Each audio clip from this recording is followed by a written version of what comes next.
There's one thing that's on my heart and my mind, and I'm working and working and working. It's something that I feel like it's something that us as a country and a state, we have to be working on together. And I actually put a name on my speech. I normally don't do it, but I named it Don't Be Silent. Okay, don't be silent.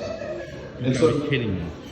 If anybody knows me, I'm very mission-minded. I set a target, I want to hit the goal, I want to measure it, I want to set metrics. And my mission right now is to get like-minded people in office. It's not just about me. It's about the Mark Robertsons of the world, the Jimmy Dixons, the Carl Gillespie's, the Tim Moores, all the local offices running for school board, and sheriff, and county commissioners, and town council. For me, I think we need people that love God, their family, and their country. Yeah. Yeah, this time, yeah.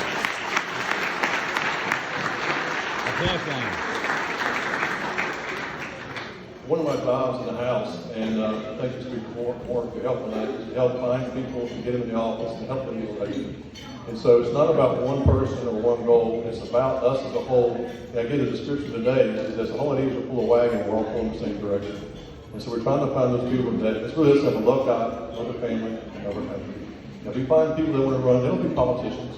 It could be your neighbor, they could be somebody else, and that's what we're looking for. And so every day when I'm meeting and greeting people, I'm thinking, that person would be great. We can run for office. And so, but the reality is that I need their help. I can't do it by myself. We can't do it individually. And so for a long time, we sat around and said, we're not going to talk about religion or politics at the dinner table. That's not our job. Right? As your mom told you, your grandma told you, you think, well, you're right. We don't want to cause those conflicts. But the truth is, it's not true. We should. Because we sat back for so long, and now we've allowed it to sneak up on us.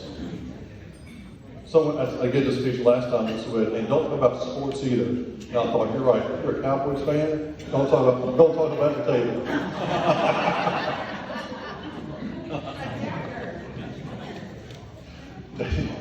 Cowboys fan. Commanders.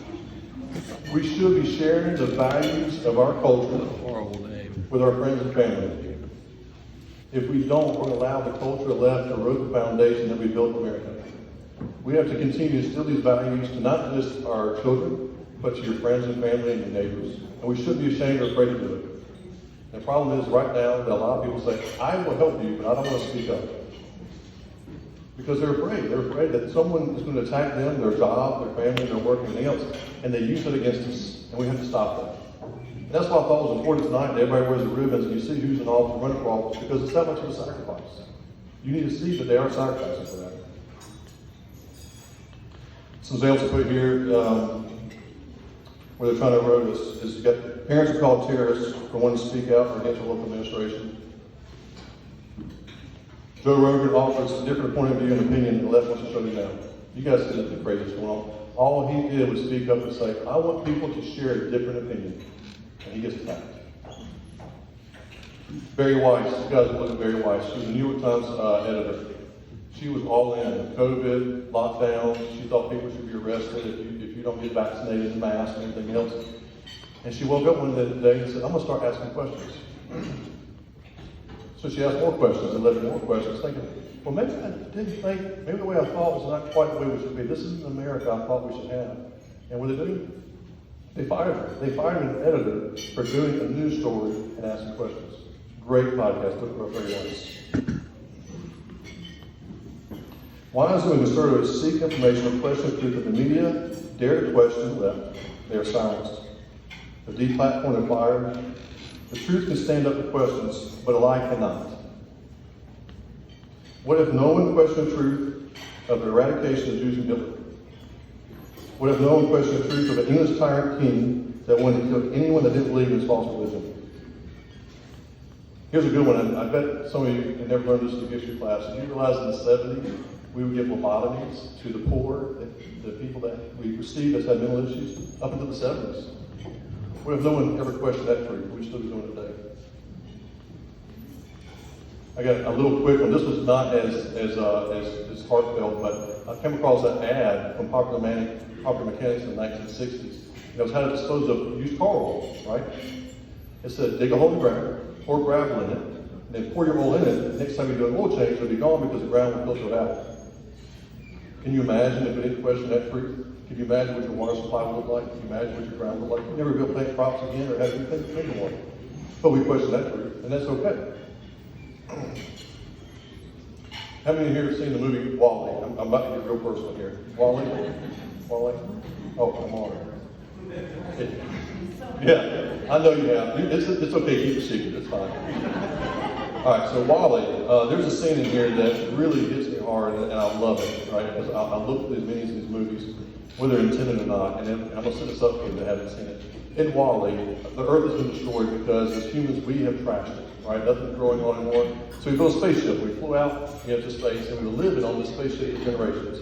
And we've got good and comfortable there, right? Life is good, no stress. We've got big and fat, everything goes forward. It's all robotic.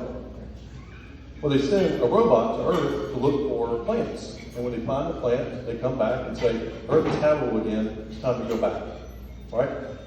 Eve is the name of the robot that finds it goes back. The captain of the ship says, hey, it's time to go back. Well, guess what? The robot that controls the ship says no. Let's say robot government, okay? And put those two together. Captain is us. The robot says, we're not going back. We can survive on this ship. The captain says, I don't want to survive. I want to live.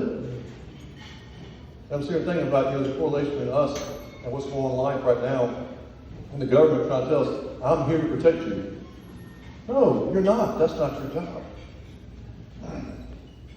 One of the best parts of the movie, I like that line, I don't want to survive, I want to live, but part of it is the people wake up on the ship, the ones that are comfortable, the ones that have been there, lived there for generations, they wake up and they start fighting back. That's what I would encourage you to do.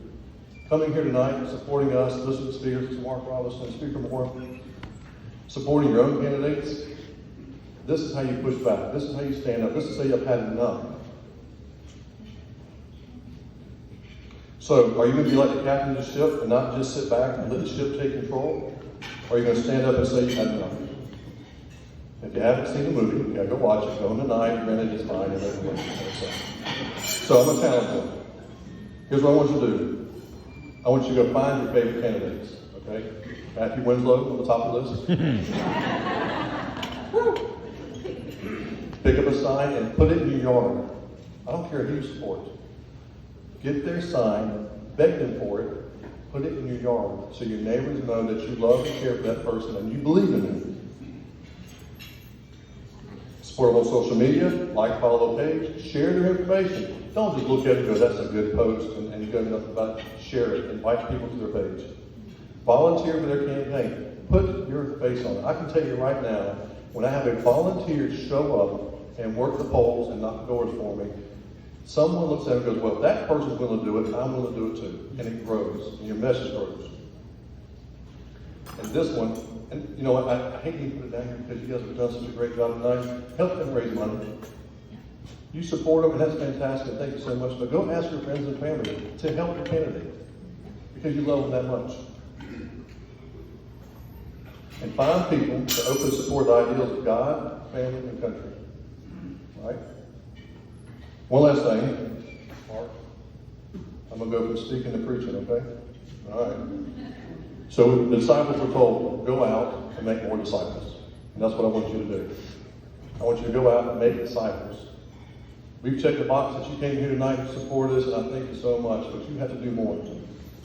You have to go out there and you have to find other people that may or may not believe like you do and aren't willing to stand up as bold as you are and go make more disciples. If you can do this, we can keep the foundation that made America great. And we can continue to do functions like this, and we don't have to do it in secret, and we can be bold, and we can stand up against the Lord. So, that's enough for preaching for tonight. Hopefully it lifts you up a little bit, encourage you to go out and do more. All right? So thank you so much for the candidates, so much for elected officials. What I'm going to do now, I'm going to turn over to Speaker Moore. Thank you.